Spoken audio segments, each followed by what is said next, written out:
le cadre de sa série Découverte, après Uzès, TV Wallonie s'est rendu à Anse. Anse, situé dans le pays du Beaujolais et des pierres dorées, afin de vous faire découvrir son camping 4 étoiles, les Portes du Beaujolais, et sa très luxuriante et belle région.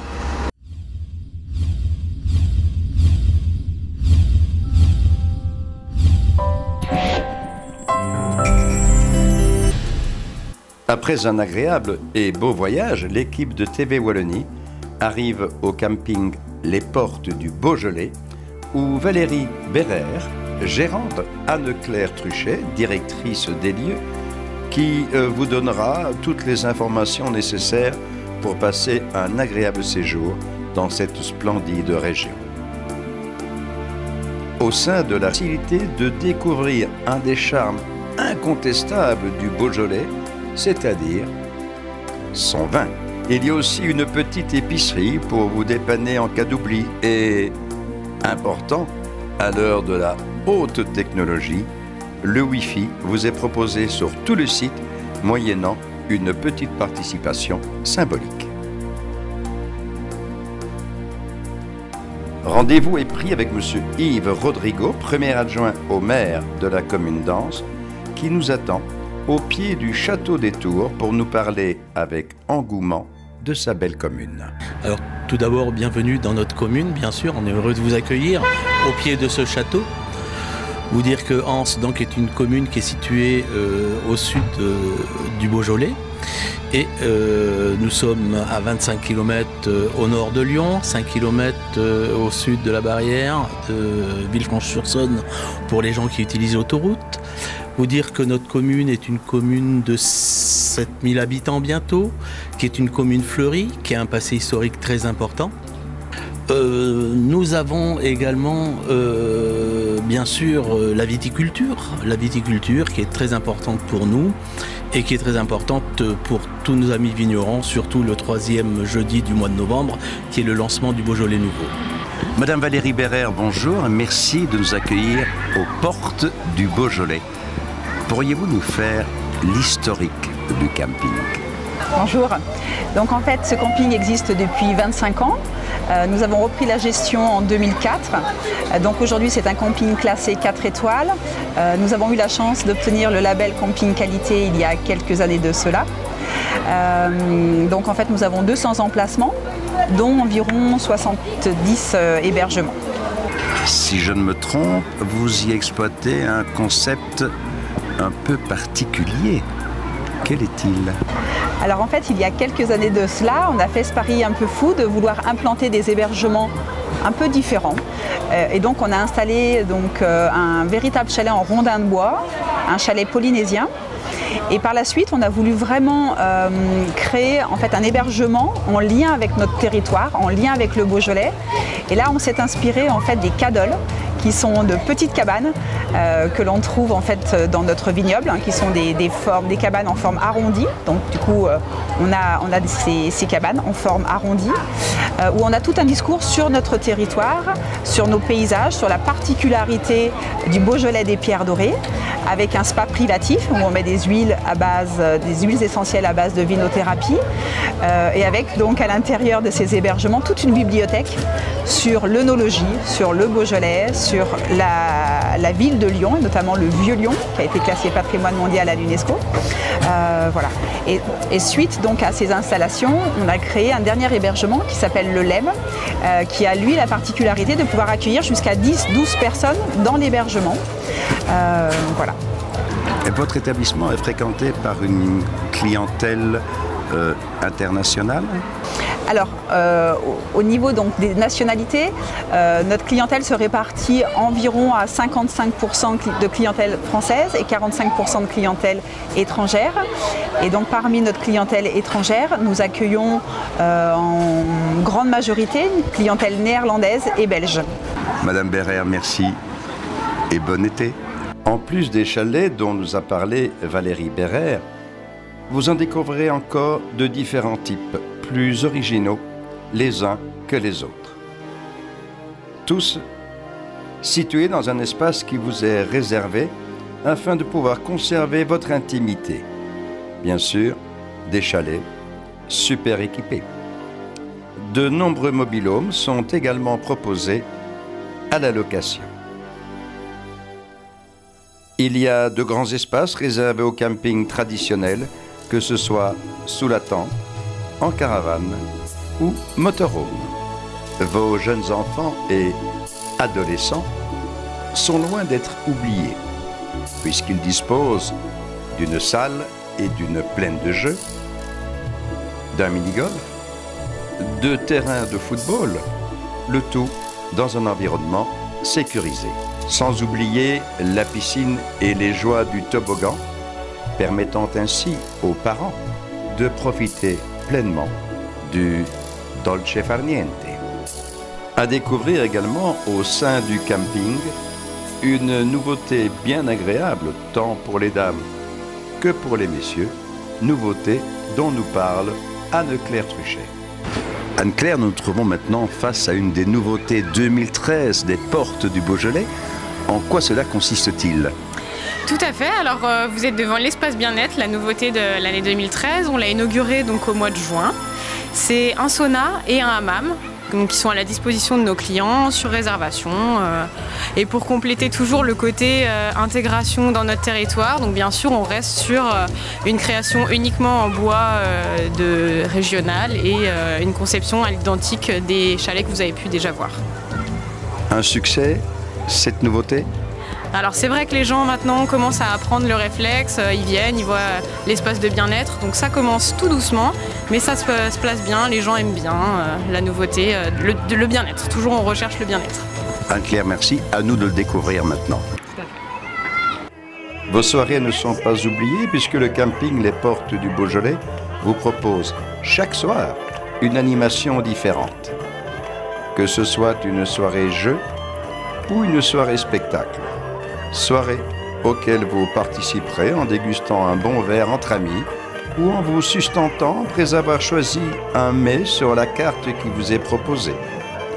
Le tout à prix démocratique. Envie de vous évader ? De découvrir quelque chose d'original ? Ne manquez surtout pas la balade en petit train qui vous emmènera du camping à la petite gare de triage, où vous aurez peut-être la chance d'être invité à visiter une collection incroyable. Des trains entretenus et maintenus en état par de véritables passionnés amoureux du rail. Arrivé à Anse, quoi de plus normal pour l'équipe de TV Wallonie que de se rendre à l'Office du tourisme du Beaujolais des Pierres Dorées. Nous avons le plaisir de nous trouver maintenant en compagnie de Madame Michèle Vermar, présidente de l'Office du tourisme du Beaujolais des Pierres Dorées, situé à Anse. Alors, Madame Vermar, que propose l'Office du tourisme à ces nombreux visiteurs? Nous leur proposons bien sûr la visite de notre patrimoine, puisqu'on a un patrimoine exceptionnel, fait notamment de nos magnifiques pierres dorées. Et puis aussi bien sûr le vin, puisque nous avons aussi une sélection de vins, reflet des pierres dorées. La particularité de nos vins est que nos vignes vont chercher leur source dans des racines très profondes qui s'alimentent dans ces pierres dorées faites de calcaire et d'oxyde de fer. Madame Vermar, d'où l'expression « pierre dorée » trouve-t-elle son origine? Alors l'expression pierre dorée trouve son origine dans la nature même, puisque nous sommes entourés de pierres jaunes oxydées par le fer. Mais c'est en 1962, deux instituteurs de Thésée, joli village de notre région, ces instituteurs, monsieur et madame Grisot, se réunissaient pour mettre les bases d'un syndicat d'initiative. Et il leur fallait trouver un nom. Et madame Grisot a trouvé, après discussion, que pierre dorée était vraiment le terme qui convenait le mieux à notre région. Valérie Deschamps, vous êtes l'une des collaboratrices de l'Office du tourisme du Beaujolais et des Pierres Dorées. Un très beau château, le château des Tours, est à découvrir à Anse. Parlez-nous de ce château des Tours. Oui, en effet, c'est un château assez exceptionnel qui date du XIIIe siècle. C'est un château donc médiéval qui a été édifié par Renaud de Forez. Et à l'intérieur de ce château, vous pouvez visiter notamment l'archéothèque. Et le joyau de cette archéothèque, c'est une mosaïque gallo-romaine qui est exposée donc à l'intérieur. Et donc c'est un château vivant puisque vous avez des visites qui sont organisées par une association et qui propose aussi des expositions d'art, de photographie à l'intérieur de ce château. Et cette année, il a été tout particulièrement mis en avant puisqu'on a fêté ses 800 ans il y a quelques mois. Voilà. Le Beaujolais nous réservant de belles et agréables surprises, partons à la découverte du domaine des Crêtes et de Jean-François Brondel qui nous parle de ces différents crus que nous avons eu le plaisir de déguster. Jean-François Brondel, bonjour, merci de nous accueillir dans votre domaine, le domaine des Crêtes, situé sur le territoire d'Ans, si je ne me trompe. Alors Jean-François, parlez-nous un peu de la spécificité des vins du Beaujolais. Alors les vins du Beaujolais sont des vins très légers, fruités, qui se boivent partout, tous les temps, avec tous les plats. Et donc il y a des vins qui sont très charpentés aussi en Beaujolais, plus qu'avec des vieilles vignes, nous arrivons à faire des cuvées qui peuvent se garder plusieurs années. En général, le vin du Beaujolais est un vin à consommer assez jeune, mais dans la mesure où on peut arriver à faire des bonnes cuvées de garde, pourquoi s'en priver? C'est vrai que nous, on a des vignes qui ont 70 ans de moyenne d'âge, donc on essaye d'avoir des cuvées de garde tous les ans, et c'est ce qui fait un peu la typicité de notre domaine, c'est d'avoir des vins de garde, parce que c'est pas souvent qu'on trouve des vins qui ont 4 ou 5 ans dans le Beaujolais. Et chez nous, on arrive à trouver des cuvées qui ont 4 ou 5 ans et qui sont encore très très bonnes. Dans le cadre du périple de TV Wallonie au pays du Beaujolais, le pays des pierres dorées, nous découvrons Ouin, cité médiévale classée parmi les plus beaux villages de France et située non loin du camping Les Portes du Beaujolais. Douin, située à 520 mètres d'altitude, une cité dont les origines remonteraient à l'an 1093, cité classée et restaurée, dominant la vallée d'Azergus et appartenant au pays des pierres dorées.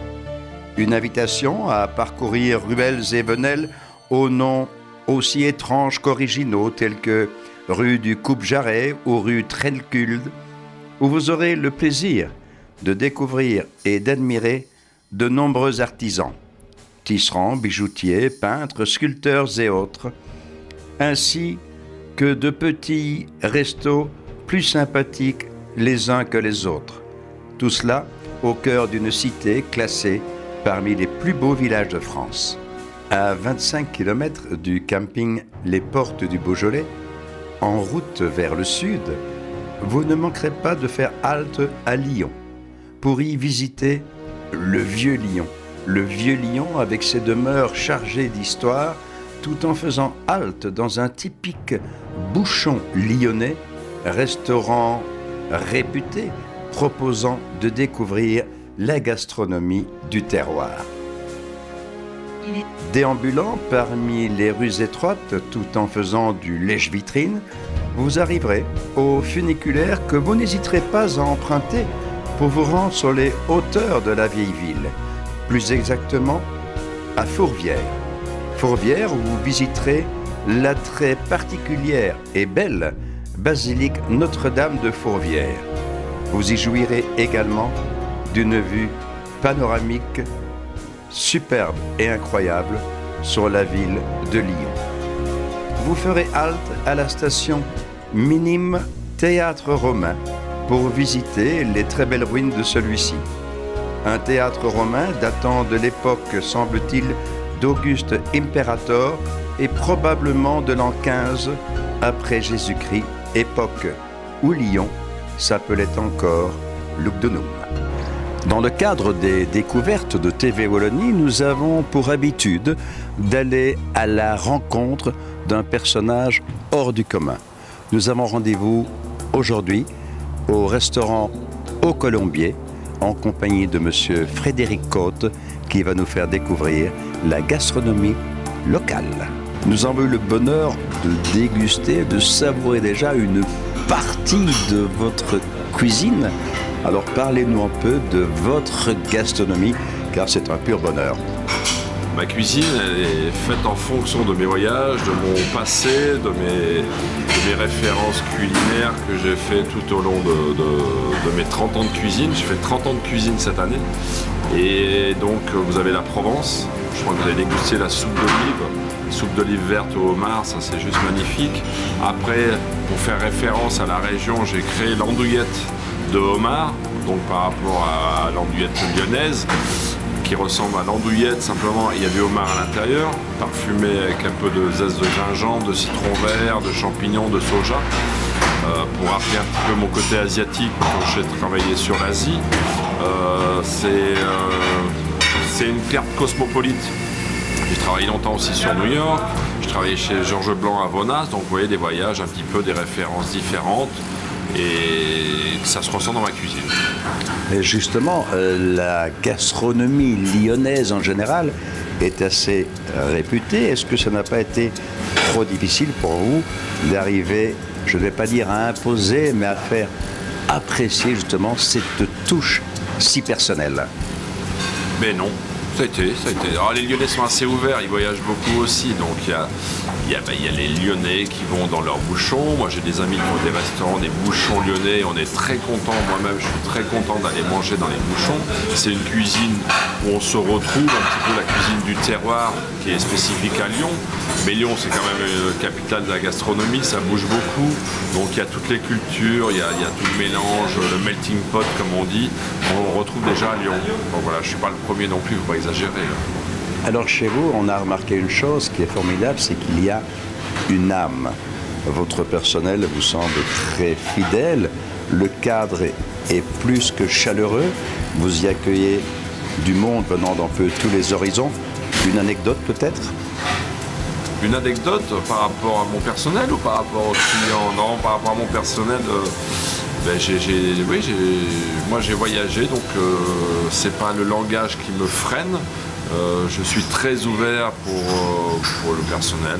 J'ai Anna qui est polonaise, j'ai une petite ukrainienne aussi en cuisine qui n'est pas là aujourd'hui. J'ai oui, je suis assez ouvert. Voilà, En parlant d'anecdotes, ne parlons pas d'anecdotes au Colombier, mais vous nous avez soulevé quelque chose tout à l'heure concernant un peintre devenu plus que célèbre, Utrillo. Ah, le peintre Utrillo. Ah, voilà, je comprends. Alors, le peintre Utrillo qui est en face au château de Saint-Bernard, ici dans le restaurant, vous avez vu qu'il y avait une tour qui servait en 1600, la tour de garde du pont de Saint-Bernard pour se rendre au château. Et il y avait un artiste peintre qui vivait dans les années 1900 ici, le peintre Utrillo, et qui était un petit peu en pénitence et qui peignait malgré tout, qui peignait, et puis qui payait ses dettes avec des tableaux. Mais à l'époque, les gens, ils n'avaient pas la notoriété, ils connaissaient pas la notoriété de ce peintre. Et ils jetaient les tableaux en fait par-dessus la Saône en râlant, en disant nous c'est pas des tableaux que l'on veut, c'est de l'argent. Voilà. Et s'ils avaient su, ils auraient pu faire table d'hôte chez vous tous les soirs grâce à Utrillo. Alors Frédéric Côte, merci. Et on ne peut faire qu'une chose, c'est conseiller à tous ceux qui passeront dans la région de venir vous rendre visite. Merci en tout cas encore de votre accueil. Merci Frédéric. Bon retour en Belgique. Très beau pays. Merci. Nous espérons que ces quelques images vous auront fait rêver et pourquoi pas donner envie de découvrir le camping Les Portes du Beaujolais et sa région. Si vous aussi, vous avez envie de faire découvrir votre belle région, n'hésitez pas, contactez-nous.